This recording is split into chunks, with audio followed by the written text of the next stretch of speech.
Quand j'étais enfant, je savais sans aucun doute qu'un jour, je travaillerais dans le cinéma. Puis j'ai vieilli. Le ridicule de la pensée me semblait évident.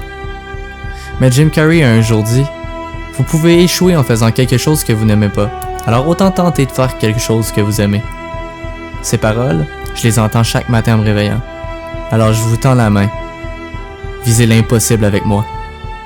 Je m'appelle Cédric. Bienvenue au Fringe Show.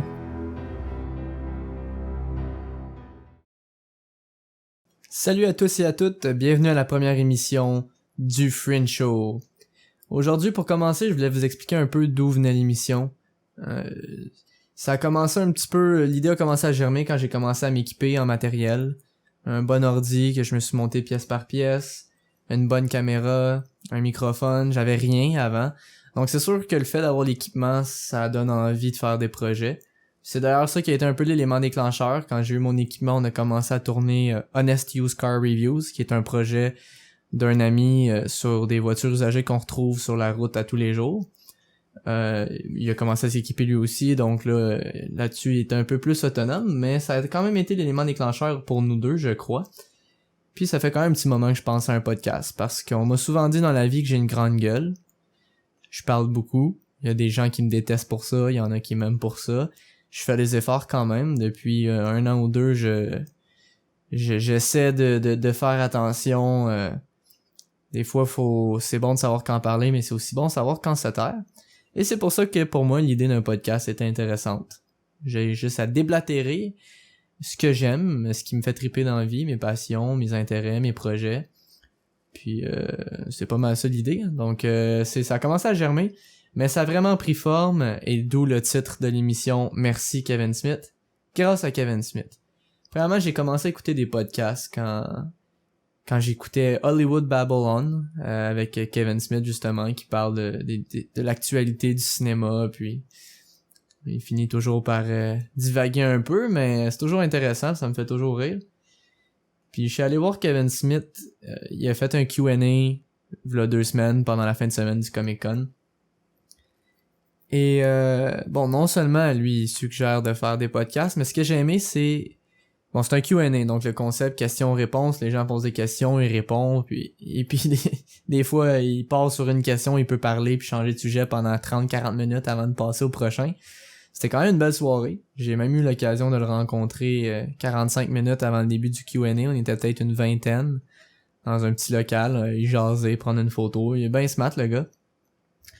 Puis c'est ça, il y a une fille qui a posé comme question, elle dit « Bon, tu nous as donné beaucoup de conseils sur la vie en général, c'est bien, mais elle dit « Moi, j'étudie en filmmaking. » Elle dit « Qu'est-ce que t'aurais à donner comme conseil à n'importe qui a de l'ambition dans le monde du cinéma? » Bon, là, il est parti, il a parlé de sa carrière un peu, il a parlé du cinéma, mais il y a un truc qui m'a marqué, pis c'est ça qui m'a poussé à concrétiser mon idée de podcast, c'est qu'il dit fais un podcast. Je conseille à tout le monde qui veut aller en filmmaking de faire un podcast. Pourquoi? Parce que quand t'es en filmmaking, t'as pas l'occasion d'exercer ta créativité constamment.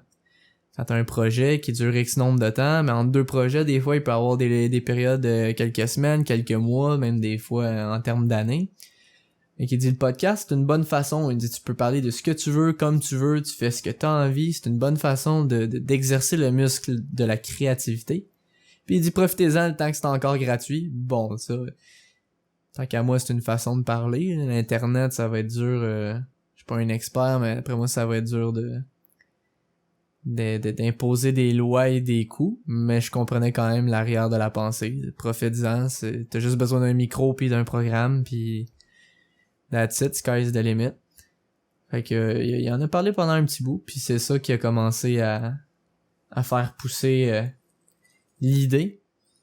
Puis Kevin Smith, dans le fond, pour vous dire pourquoi je l'aime bien, puis pourquoi je suis allé voir son Q&A, je le connaissais avant. Pour ceux qui le connaissent pas, c'est Silent Bob. Ceux à qui ça peut parler, là, Jane Silent Bob, c'est lui qui a la casquette, les cheveux longs, puis qui parle presque jamais.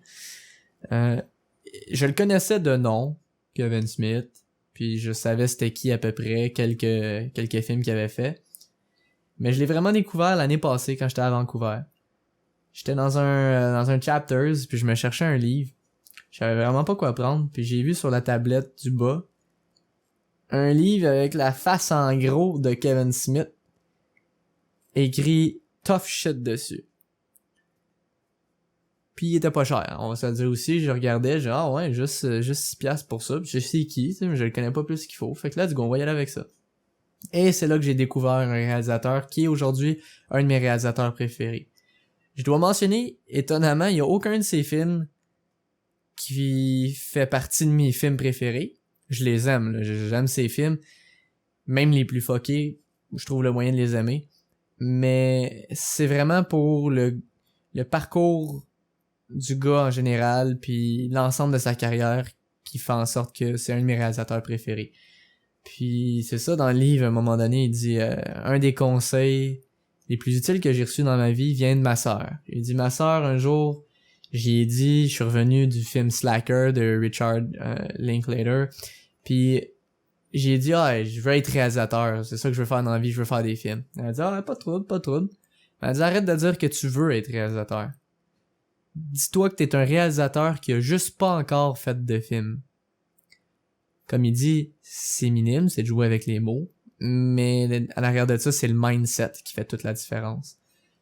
Puis là, en tout cas, le reste du livre, moi, ça m'a embarqué, des anecdotes de plateaux de tournage, il y a beaucoup d'informations qui sont intéressantes sur le milieu du cinéma aux États-Unis, milieu indépendant, puis les gros blockbusters. Fait que c'est un peu de là que ça a commencé, là, j'ai réécouté tous ces films, je les ai analysés un peu plus en profondeur maintenant que je connaissais le personnage. Puis il est devenu pour moi un personnage culte dans tout ce que j'aime, dans tout ce que je regarde. Donc c'est pour ça que je suis allé le voir, je voulais le rencontrer. Puis je dois lui dire merci parce qu'aujourd'hui je fais le podcast pour ça. Et lui il expliquait, il a fait un film l'année passée qui s'appelle Tusk. C'est une espèce de thriller d'horreur. Bon, c'est pas vraiment de l'horreur, c'est vraiment weird là. C'est un vieux monsieur qui dit qu'il y a des histoires à raconter au Manitoba. Puis là, on suit l'acteur principal qui est Justin Long, qui vient des États-Unis, qui lui aussi a un podcast. Et il veut aller chercher une bonne histoire, mais quand il arrive sur place, pour certaines raisons, ça fonctionne pas. Donc il voit une annonce de ce vieux monsieur-là qui dit qu'il y a des histoires à raconter. Il l'appelle, il s'en va le rejoindre dans son espèce de vieux manoir qui est perdu en plein milieu de nulle part au Manitoba. Et à un moment donné, il se fait droguer, il se réveille, puis il manque un bout de jambe. Puis dans le fond, le vieux, c'est juste un vieux sénile qui veut transformer les gens en morses. Donc juste le raconter, juste m'entendre le raconter, c'est spécial. Mais pourquoi je parle de ça, c'est que ce film-là, l'idée lui est venue quand il faisait un de ses podcasts. Ils ont trouvé une histoire, je pense que c'était en Irlande ou en Angleterre, quelqu'un qui, dans une auberge, t'offrait le séjour gratuitement si t'acceptais 2 heures par jour de mettre un habit de morse, puis tu pouvais pas y parler, tu pouvais juste faire des bruits de morse puis te comporter comme un morse pendant 2 heures de temps. T'avais le logis gratuit. Donc eux autres, cette histoire-là les faisait capoter. Ils ont parlé de ça pendant un podcast, puis c'est là que l'idée de Tusk a commencé à germer en lui. Et il y a quand même Johnny Depp dans le film. Parce que la fille à Johnny Depp puis la fille à Kevin Smith vont à l'école ensemble, puis c'est deux bonnes amies. Puis de fil en aiguille, il a réussi à avoir Johnny Depp qui joue le rôle de Guy Lapointe, un ex-agent de la SQ, dans son film. Mais comme il disait pendant son Q&A, si c'était pas du podcast, il y aurait jamais eu le film Tusk. Puis s'il y avait jamais eu le film Tusk, il aurait jamais travaillé avec Johnny Depp. Puis lui, tu sais, c'est un acteur qui respecte beaucoup, c'est un grand acteur. Donc c'est un peu ça qu'il disait encore une fois pendant le Q&A. Regardez, le podcast, on sait jamais où ça peut mener. Si c'était pas du mien, j'aurais jamais fait Tusk, puis j'aurais jamais travaillé avec Johnny Depp. Donc allez-y, exercez votre créativité là-dessus. Alors me voici. C'était la petite introduction pourquoi j'ai décidé officiellement de le commencer. Ensuite, je me demandais de quoi va traiter l'émission. C'est un peu ça qui me dérangeait avant de voir le Q&A de Kevin Smith. J'étais pas certain, ok, est-ce que je me concentre juste sur le cinéma? Est-ce que je parle de voyage, de voiture? Puis on dirait que juste ça, c'est con, mais juste ça m'empêchait de commencer. je me mettais des bâtons dans les roues, je me disais, ah là, je sais pas trop sur quoi je veux le faire, puis et après avoir entendu Monsieur Smith qui disait, allez-y, fais juste commencer, fais juste parler, raconter qu'est-ce que t'as à raconter, il y a un auditoire pour ça. Je dis, ah, c'est pas bête, on va essayer. Et c'est là que je me suis dit, ben, fuck les labels.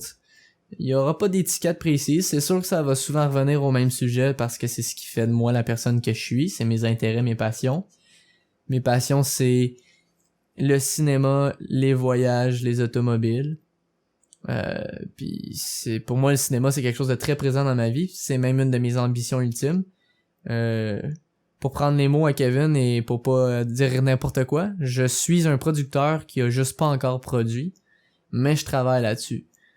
Donc c'est sûr que ça va souvent parler de cinéma, ça va souvent parler peut-être de motivation, j'aimerais avoir des invités éventuellement aussi, des entrepreneurs, des artistes, des gens de plusieurs milieux qui veulent partager leur histoire puis discuter de où ils arrivent et où ils s'en vont. Donc c'est sûr que ça va être beaucoup parlé. Pardon, je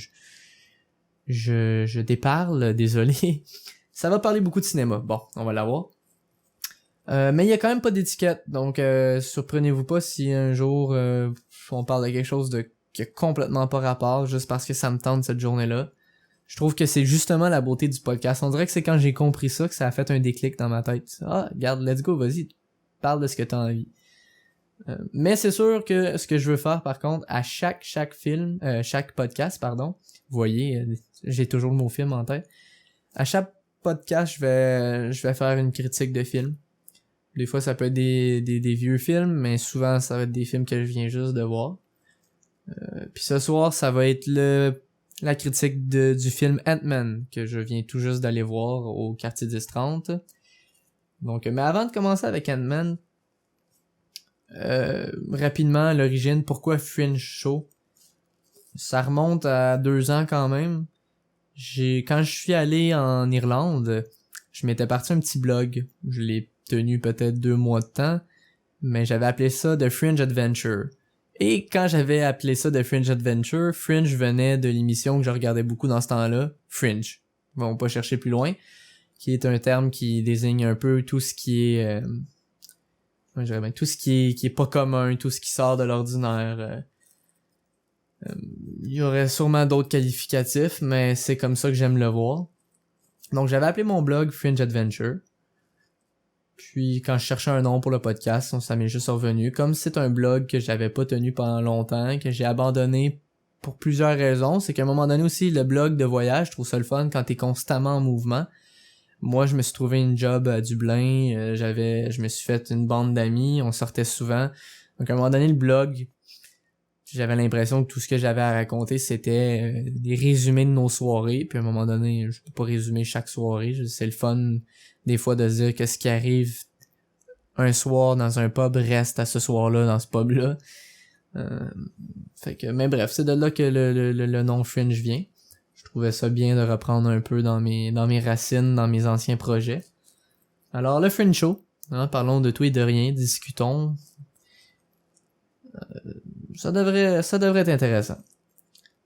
Alors Ant-Man, film que j'avais quand même hâte de voir. C'est pas un film que j'attendais avec une hâte indescriptible. J'avais juste hâte de le voir parce que j'étais curieux de voir quelle direction il allait prendre avec ce film-là, étant donné qu'ils ont déjà sorti les gros blockbusters à la Avengers, Iron Man et Thor, Captain America et compagnie. Mais je dois dire c'était bon. Honnêtement, j'ai été agréablement surpris. C'est produit par Kevin Feige, qui évidemment a produit la majorité des films de l'univers Marvel. Le screenplay a été écrit par 4 personnes, notamment Paul Rudd, qui est l'acteur principal, qui joue le rôle de Scott Lang, aka Ant-Man. T'as Michael Douglas qui fait Hank Pym, bref, Evangeline Lilly qui fait la fille à Michael Douglas dans le film. J'ai vraiment adoré le film. J'irais pas jusqu'à dire que c'est le meilleur, mais Paul Rudd était excellent. sais, on est habitué de le voir dans les films de Jude Apatow, puis faire des comédies à la 40 ans et encore plus sourd. Mais non, honnêtement, là, il a bien joué le rôle d'action. J'étais justement en train de lire pendant que je préparais mes choses pour enregistrer le podcast, que pendant 1 an avant le film, il s'est préparé. Ça, c'est quelque chose que je lève toujours mon chapeau aux acteurs quand tu changes ton physique en lien avec ton personnage. Est-ce que juste ça devrait te mériter un prix? Je pense pas. Des fois, j'ai l'impression que les gens, quand ils regardent, mettons, Matthew McConaughey, qui avait perdu énormément de poids pour son rôle dans Dallas Buyers Club, ça n'enlève pas sa performance, puis je dis pas qu'il méritait pas de prix, c'est pas mon point. Juste que souvent, les gens, hey, regarde, il a perdu tant de livres, c'est fou, puis on dirait que les gens accrochent juste là-dessus. Il y a quand même la performance derrière qu'il faut pas oublier. Mais Paul Rudd a fait les deux, ce qui m'a plu. Il y a eu une bonne performance. Le côté humoristique était quand même là, qui était bien. Je trouve qu'il était juste bien dosé. Pas trop pour que ça n'en devienne quétaine, mais pas assez pour que le film se prenne trop sérieux. C'est quand même Ant-Man, puis fallait qu'il réussisse à approcher les gens d'une bonne façon. Donc le degré d'humour puis l'interprétation de Paul Rudd était, à mon avis, excellent. Michael Douglas aussi était très bon. Ça, sa carrière est pas à refaire. Le 3D, c'est pas quelque chose que je commande souvent, parce que pendant longtemps, je trouvais inutile le 3D. Mais il était très bien réussi pour beaucoup d'effets dans le film, ça valait la peine. Et d'ailleurs, parlant du 3D, pour ceux qui, comme moi, ont besoin de lunettes pour l'astigmatie ou la myopie, moi je suis myope, ça a longtemps été un problème fatigant. Quand j'arrivais dans un film 3D, de mettre la paire de lunettes 3D par-dessus ma paire de lunettes à moi, parce que oui, on peut mettre des verres de contact, mais je déteste mettre des verres de contact, j'ai tout essayé. Les quotidiens, les hebdomadaires, les mensuels, j'ai essayé les plusieurs marques différentes, et j'ai les yeux qui sèchent vite. Après 3-4 heures, c'est vraiment pas agréable, donc je les mets pas souvent, j'ai pas le goût de les mettre pour aller voir un film. Donc ça a toujours été un peu un problème. Les lunettes par-dessus les lunettes, j'avais toujours les lunettes 3D sur le bout du nez. Et c'est là où je vais en venir. J'ai changé de paire de lunettes récemment. Donc pour tous ceux qui ont une paire de lunettes avec les deux appuis pour le nez, il est là le problème. Cherchez pas plus loin. Ma nouvelle paire de lunettes, c'est les fameuses paires qu'on voit partout maintenant, là, avec le frame un peu plus large noir, et qu'il n'y a pas de support pour le nez. C'est vraiment, c'est direct sur le nez.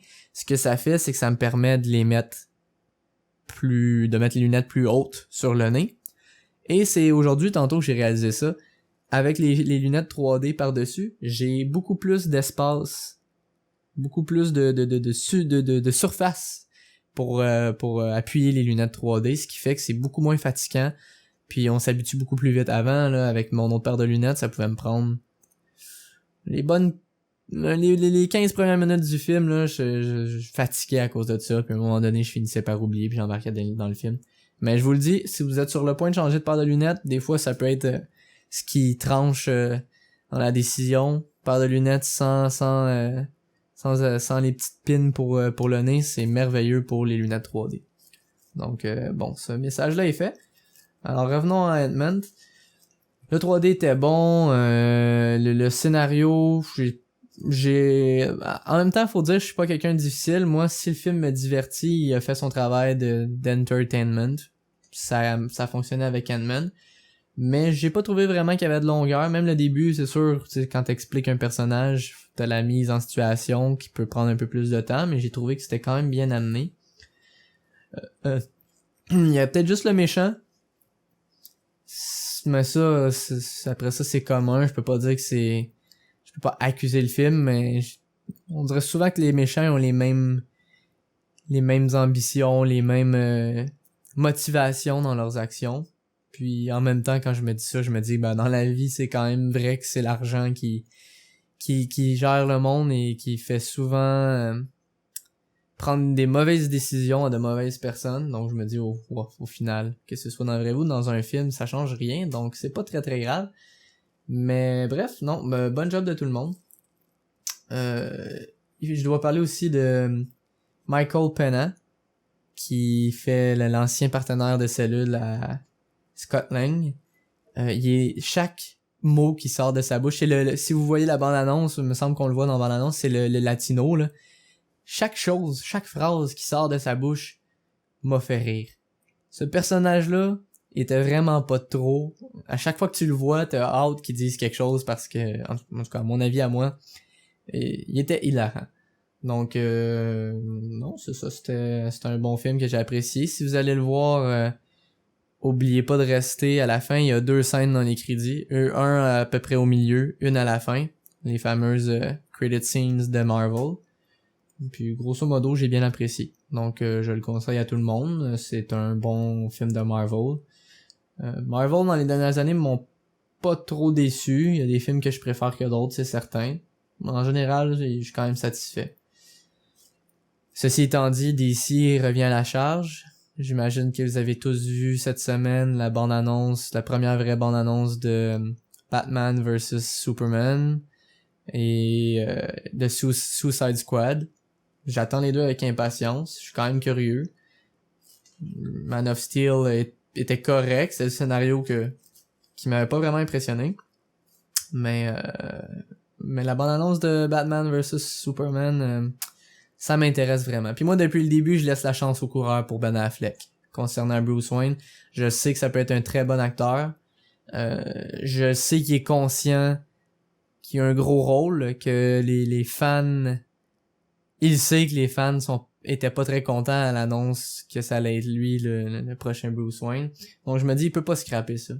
En plus de justement ce qu'on parlait tantôt, le physique, il s'est entraîné intensément pour gagner une shape quand même respectable. J'ai jamais vu Ben Affleck comme ça. Justement, je regardais Dogma cette semaine avec un Ben Affleck tout jeune et pas mal plus maigre.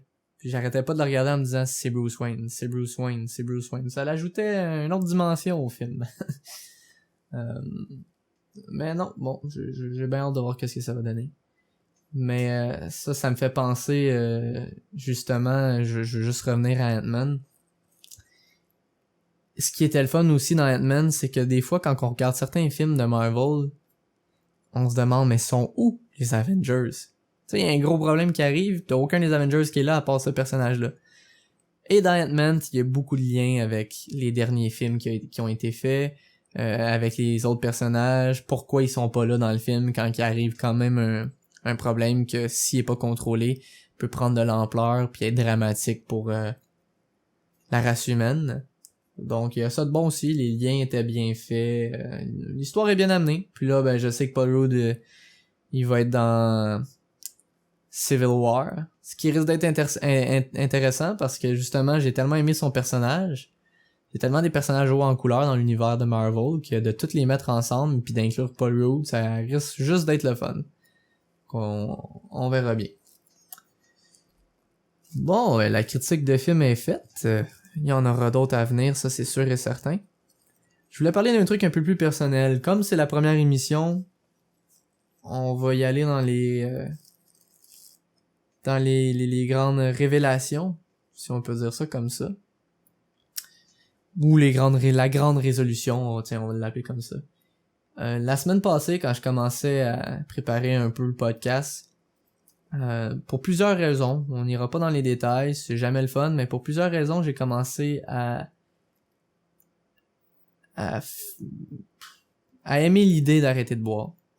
Pas que ça m'ait été très problématique, je suis pas un alcoolique fini, 95% des fois où je bois, tout se passe bien, j'ai du plaisir, je suis quelqu'un qui est funny quand il boit, je suis pas un chercheur de troubles, j'ai pas le goût de me battre avec personne, au contraire, je suis là pour avoir du fun.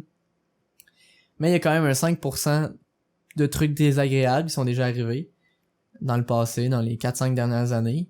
Même si ça arrive pas souvent, reste que ces moments désagréables-là n'arrivent que quand je suis sous l'effet de la boisson. Puis, quelque chose que je suis vraiment pas fier. C'est imbécile, je le sais. J'ai essayé plusieurs façons, plusieurs stratégies pour contourner le problème. Il y en a aucune qui a vraiment marché. Ça a peut-être diminué un peu, mais pas beaucoup. C'est le fameux char, le véhicule. Prendre le véhicule quand on boit, ça c'est con. Je l'ai fait beaucoup trop souvent. je pense avoir eu plus de chance qu'autre chose, pour être bien franc. Puis je pense que des fois, faut pas chercher le midi à 4 heures quand t'essayes plusieurs solutions, puis qu'il y en a il y en a aucune qui marche, qui fonctionne. Ben, il y en a une qui est quand même assez évidente. Regarde, si t'es pas capable de pas prendre ton char quand tu bois, puis que t'as essayé plein de choses, t'es toujours pas capable, cherche pas loin mon grand, t'as juste à pas boire, puis il y en aura plus de problème si tu bois pas. Tu prendras pas ton char. Donc c'est plein de choses que mises ensemble, pour moi font du sens. En plus que c'est juste, même si je suis encore jeune, puis je suis capable d'en prendre, c'est jamais agréable de se lever avec la gueule de bois. On passe au travail, je l'ai fait plein de fois, partir du bar puis quasiment aller travailler juste pour dire que t'as pris une douche mais t'as pas vraiment dormi puis t'es encore un peu fatigué, hein. Mais ça fait des longues journées. Fait que bref. J'ai décidé d'arrêter de boire. Puis ça me tentait d'utiliser le podcast pour faire mon suivi avec ça. Des fois j'ai l'impression que le fait de le dire à voix haute, un objectif, puis d'en faire un suivi constant, ça l'aide puis ça facilite la transition. Puis là, ça fait quoi? On est jeudi. Ça fait 8 jours. La dernière bière que je me suis ouvert, c'était mercredi dernier. Donc, on est à 8 jours. On est au jour 8 de la sobriété. On compte continuer dans cette direction. C'est, comme je vous dis, c'est chacun ses choix. Mais pour moi, c'est ce qui m'apparaît évident. Puis, même, tu sais, on parle pour parler. J'ai vu ça plus gros que ça. C'est juste pour m'aider dans ma décision puis me donner un boost de motivation, mais je trouve que ça fait quand même du sens. Moi qui veux produire et jouer dans des films au niveau international, je me dis je vais me montrer à moi et aux autres, mais principalement à moi, que j'ai de la volonté. Si je suis capable d'arrêter un petit truc, je dis un petit truc, mais c'est quand même pas nécessairement évident, ça fait quand même plusieurs années que j'aime faire la fête puis boire une petite bière à l'occasion, mais si je suis capable d'arrêter quelque chose comme ça, je suis capable de faire un peu plus, puis encore un peu plus, puis encore un peu plus, puis c'est... Une fois que t'es capable de donner... Une fois que t'es pas... on se reprend. Je deviens émotif. Une fois que t'es capable d'atteindre un objectif qui est difficile, t'es capable d'en atteindre un autre. C'est comme ça que je vois ça. Puis... à partir de là, on verra où la vie nous mène. Mais non, définitivement là, la voiture, je pense que c'est le point principal aussi là. C'est comme je vous dis, le 5% de moments où ça va pas bien, c'est déjà un argument en soi, mais c'est surtout la voiture, c'est con de mettre la vie des autres en danger, la mienne aussi. Puis je me rappelle toujours de quelque chose moi, par rapport à ça. Mon père qui est zéro spirituel, qui avait jamais vraiment cru aux dons de voyance ou n'importe quoi, parler avec les morts. Il m'avait raconté, il y a quelques années, que quand il était vraiment plus jeune, tu sais, lui aussi c'est un gars de char, puis quand il était plus jeune, ils en ont fait des niaiseries, surtout à l'époque où mes parents étaient jeunes, c'est l'époque où on pouvait quasiment faire n'importe quoi sur la route, là. Ils ont fait des niaiseries qui auraient pu mal finir très souvent, puis qui ont eu de la chance. Il m'en a raconté à pelleter. Mais à un moment donné, il était avec la sœur d'un de ses amis, puis qui elle est, c'est selon ses dires, était très sensible aux auras, aux esprits, bref, je la connais pas personnellement, mais tu sais, on voit un peu le type de personne. Et là, il y a des gens qui voulaient parler à leur grand-mère qui était décédée, ou tu sais, je me rappelle pas de toute la mise en situation, mais les gens voulaient ou essayaient de communiquer avec des gens qui avaient déjà connu, qui étaient décédés depuis plusieurs années. Et à un moment donné, cette fille-là qui ne sait pas grand-chose de mon père, honnêtement, qui elle sait pas plus qu'une autre, que c'est quelqu'un qui a fait ben des niaiseries en char, juste que c'est un gars de char en partant. Et là, elle lui a dit, pis ça l'avait marqué pour même lui qui était pas spirituel. Elle l'a regardé, elle a dit, toi t'as 2 anges gardiens qui te surveillent. Puis tes niaiseries en char, là, il serait temps que t'arrêtes parce qu'ils commencent à être tannés. C'est-tu vrai, c'est-tu pas vrai? On le saura pas avant de mourir, mais moi ça m'a toujours marqué. Puis pourquoi je parle de ça, c'est que j'ai peut-être des anges gardiens moi aussi, les mêmes ou d'autres, peu importe, ou une force X qui a augmenté ma chance, on va dire ça comme ça, dans toutes les fois où j'ai pris le volant quand j'aurais pas dû. Donc je me dis qu'il faut pas tenter le diable. J'ai peut-être déjà été assez chanceux. Puis c'est le temps de se réveiller. Alors voilà, c'est la conclusion de cette petite résolution. Jour 8 de sobriété, c'est là où nous en sommes. Donc c'est ce qui conclut la première émission. On est en ce moment, vous voyez, à 30 minutes au moment où je parle. J'ai pas décidé, c'est vraiment une espèce d'émission pilote puis une espèce d'émission test, ça. J'ai pas décidé encore la longueur que ça va avoir. Je veux pas faire quelque chose nécessairement de trop long puis de trop assommant, tu sais, 1h45, tout ça. Ça me dérange pas de le faire quand j'aurai des invités. J'ai déjà quelques personnes en tête que j'ai envie d'inviter dans mon studio. Vous verrez c'est qui en temps et lieu quand je réussirai à les traîner dans mon coin de pays. Mais quand j'aurai des gens, ça va me faire plaisir de faire durer ça plus longtemps. Quand je suis seul, que je fais une critique de film, que je parle de ce qui m'a allumé dans la semaine, de ce que j'ai vu, de ce que j'ai vécu, je sais pas encore la durée que je veux y donner. Je vais essayer de faire quand même une certaine base qui se répète, ou un approximatif. En ce moment, j'ai en tête entre 30 minutes et 1 heure, ce qui me semble être quand même raisonnable. Mais on verra, hein, des fois ça va dépendre si j'ai une plus grande gueule que la semaine d'avant. Mais c'est ça, on va y aller en douceur puis on va regarder où ça nous mène. Donc j'espère que les 30 dernières minutes ont été agréables. Des fois je me perds un peu dans mes pensées puis dans mes mots, ça va arriver, c'est arrivé, ça va réarriver. Mais grosso modo, j'aime partager ce qui m'alimente dans la vie. Puis je vais essayer de partager aussi l'évolution de mes projets parce que j'ai beaucoup de projets en cours. Donc on va essayer de vous tenir au courant quand il y aura du développement. Tant qu'il n'y en a pas, je sens pas l'utilité de trop en parler. Mais je vous tiens au courant. Donc merci d'avoir écouté. Puis on se revoit à la prochaine émission. Salut tout le monde. Bye bye.